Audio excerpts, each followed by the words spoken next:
Assalamualaikum warahmatullahi wabarakatuh. Perkenalkan, nama saya Putri Aramsari. Saya dari kelas C1 Prodi Ilmu Komunikasi.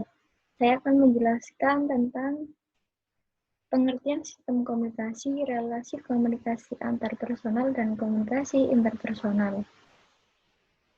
Sistem komunikasi berkaitan dengan peralatan canggih merupakan peralatan yang digunakan dan mampu seseorang dengan orang lain yang terpisah antara jarak dan waktu. Peralatan komunikasi dapat menyalurkan informasi sebagai berikut. Informasi audio, penyampaian berupa pesan suara. Informasi visual, penyampaian berupa foto atau video. Informasi audio visual, penyampaian gabungan berupa gambar dan suara. Informasi teks, penyampaian berupa teks. Contoh peralatan komunikasi yakni berupa telepon, faksimal, atau radio. Sistem jaringan digunakan untuk menghubungkan dua atau lebih komputer sehingga dapat bertukar dan berbagi data. Contoh peralatan sistem jaringan: server, klien, router, dan modem. Komunikasi antarpersonal. Istilah komunikasi antarpersonal lebih efisien dipakai untuk menandakan komunikasi dari satu orang ke orang lain, meskipun itu tidak face-to-face. Komunikasi antarpersonal adalah proses di mana satu orang merangsang pesan makna verbal dan non-verbal yang ada di dalam pikiran orang lain. Konteks komunikasi antarpersonal banyak membahas tentang bagaimana suatu hubungan dimulai, bagaimana mempertahankan, dan keretakan hubungan. Bentuk komunikasi antarpersonal. Inescapable, komunikasi antarpersonal tidak dapat dihindari. Irreversible, komunikasi antarpersonal tidak dapat ditarik kembali. Complicate, komunikasi antarpersonal itu rumit karena melibatkan diri seseorang yang harus dipersepsi dengan baik oleh diri sendiri atau orang lain, begitu juga sebaliknya. Kontekstual, komunikasi antarpersonal kontekstual seperti konteks psikologi, lingkungan, budaya, dan hubungan. Mitos komunikasi antarpersonal. Mitos biasanya bercerita tentang seluruh pengalaman pedalaman manusia. Pendalang seolah terbenam dalam darah dan dalam jiwa, yang dapat menjelaskan mental manusia. Komunikasi antarpersonal sama dengan informasi. Suatu peristiwa tatap muka dalam komunikasi antarpersonal adalah bertukar informasi. Bertemu, bertatap muka, berpandangan merupakan informasi penting dalam komunikasi antarpersonal. Komunikasi antarpersonal itu nonverbal. Albert Mehrabian berpendapat bahwa 55% dari komunikasi tatap muka manusia dapat dimaknai dari bahasa tubuh, 38% dari nada suara, sisanya 7% dari kata. Semakin banyak kata, maka semakin jelas. Komunikasi antarpersonal seolah fokus pada fakta. Komunikasi antarpersonal ibarat sugar coat bad news. Komunikasi antarpersonal mudah karena terjadi sepanjang masa. Komunikasi antarpersonal sinonim dengan relasi antarpersonal. Tujuan komunikasi antarpersonal: yang pertama, saya ingin dimengerti orang lain. Yang kedua, saya dapat mengerti orang lain. Yang ketiga, saya ingin diterima orang lain. Yang keempat, agar saya dan orang lain sama-sama memperoleh sesuatu yang harus dikerjakan bersama.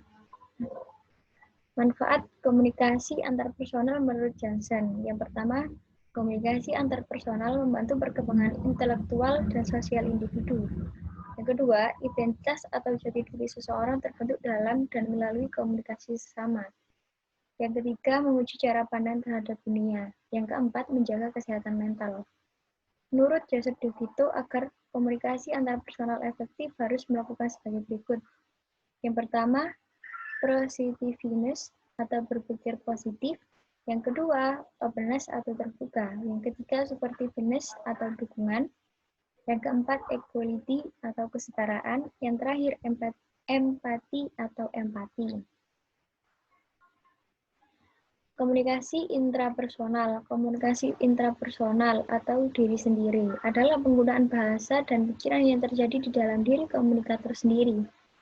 Dalam komunikasi ini, posisi seseorang individu menjadi pengirim atau komunikator, sekaligus sebagai penerima pesan atau komunikan, yang memberikan feedback pada dirinya sendiri. Unsur komunikasi intrapersonal. Sensasi, tahap awal penerimaan pesan atau informasi yang diterima oleh alat indera manusia. Persepsi, proses pemberian makna terhadap informasi yang ditangkap oleh sensasi. Pemberian makna ini melibatkan unsur subjektif. Memori, proses penyimpanan informasi dan evaluasinya dalam kognitif individu. Kemudian, informasi sadar dan evaluasi tersebut dikeluarkan atau diingat kembali pada suatu saat, baik sadar maupun tidak sadar. Berpikir, proses mengolah, memanipulasi informasi untuk memenuhi kebutuhan atau menyelesaikan masalah. Proses ini meliputi pengambilan masalah dan berpikir kreatif. Ciri-ciri komunikasi interpersonal yang pertama dilakukan oleh dua orang atau lebih, menggunakan media tertentu seperti telepon, handphone, dan lain-lain. Bahasa yang digunakan formal maupun informal, dan bersifat dialogis. Tujuan komunikasi interpersonal, yang pertama menyampaikan informasi, yang kedua berbagi pengalaman, yang ketiga melakukan kerjasama, yang keempat menumbuhkan motivasi, yang kelima sebagai sarana pembelajaran, yang keenam membentuk hubungan dengan orang lain, yang ketujuh mengenal diri sendiri dengan orang lain, yang kedelapan menceritakan kekecewaan atau kekesalan. Yang ke-9 mengetahui dunia luar, dan yang terakhir mengubah sikap dan perilaku. Kegiatan dan peran media relation. Kegiatan yang dilakukan oleh public relation yang pertama press conference dilakukan untuk mengklarifikasi atau memberikan informasi kepada pers. Yang kedua, press briefing dilakukan oleh para pejabat-pejabat perusahaan untuk memberikan informasi kepada jurnalis. Yang ketiga, press tour dilakukan para jurnalis datang ke perusahaan tersebut kemudian diajak berkeliling untuk memberikan informasi. Yang keempat, press release, di mana seorang public relation harus bisa pintar-pintar membuat rilis. Press function dilakukan untuk membuat connection antara pemilik perusahaan dan pers. Dan yang terakhir, press interview dilakukan oleh pejabat untuk dilakukan wawancara untuk memperkenalkan kepada khalayak siapa saja orang yang dapat dibalik kesuksesan perusahaan tersebut. Berikut adalah materi yang bisa saya sampaikan, kurang lebihnya saya mohon maaf. Wassalamualaikum warahmatullahi wabarakatuh.